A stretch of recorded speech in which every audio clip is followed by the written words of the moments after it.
Kanigiri MPDO కార్యాలయంలో ప్రజా దర్బార్ సమస్యల పరిష్కారానికి ఏర్పాటు చేసిన ప్రజా దర్బార్లో రెవెన్యూ, మున్సిపల్ రోడ్డు, గ్రామాలలో నీటి సౌకర్యం సంబంధించి అర్జీలు స్వీకరించారు అధికారులు. ఎమ్మెల్యే ఉగ్ర నరసింహారెడ్డి మాట్లాడుతూ ప్రభుత్వం ప్రతిష్టాత్మకంగా ప్రవేశపెట్టిన ఈ కార్యక్రమం దిగ్విజయంగా పూర్తి చేయాలన్నారు. ప్రజా దర్బార్కు వచ్చిన ప్రతి సమస్యను పరిష్కరించాలన్నారు ఎమ్మెల్యే ఉగ్ర నరసింహారెడ్డి. కనిగిరి తహసీల్దార్ మాట్లాడుతూ రెవెన్యూ అర్జీలు 36 అప్లికేషన్లు వచ్చాయి. మా పరిధిలో చేయగలిగినవి వీలైనంత వరకు 3 రోజుల్లో పరిష్కరిస్తా అన్నారు. అలా కాని పక్షంలో ఎండార్స్ ద్వారా పరిష్కారం కొరకు చేస్తానని తెలిపారు. కనిగిరికి సంబంధించిన ప్రజా దర్బారు కార్యక్రమం ఇవాళ ఎమ్మెల్యే గారి అధ్యక్షతన జరిగింది. ఈ ప్రజా దర్బార్ కార్యక్రమంలో కనిగిరి మండలానికి సంబంధించి రెవెన్యూకి సంబంధించి 36 అర్జీలు రావడం జరిగింది.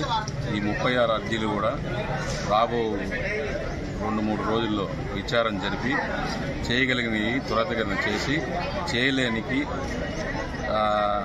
ఎండార్స్మెంట్ ద్వారా కూడా అందరికి తెలియజేయడం జరుగుతుంది. సాధ్యమైనంత వరకు వచ్చిన అర్జీలన్నీ కూడా క్లియర్ చేయడానికే, పరిష్కరించడానికే చేస్తామని, పరిష్కరించే దిశగా చేస్తామని తెలియజేయడం. నమస్కారం. తేదీ గత నెల 22/3/2025 గౌరవ శాసనసభ్యులు కనిగిరి వారు నిర్వహించినటువంటి కనిగిరి మండల ప్రజా దర్బార్ కార్యక్రమం మీ అందరికీ తెలుసు.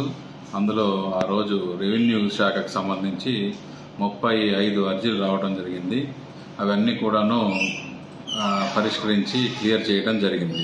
అలాగే రేపు అంటే 25/4/2025 అమరావతి గ్రౌండ్స్లో జరగబోయే పీజీఆర్ఎస్ ప్రజా దర్బార్ కార్యక్రమానికి ఎవరన్నా కానీ రైతులు ఎవరైనా సమస్యలు ఉన్నా కనిగిరికి సంబంధించి ఖచ్చితంగా హాజరయ్యి మీ సమస్యల్ని మాకు తెలిపి తీర్చుకోవాల్సిందిగా కోరటమైంది.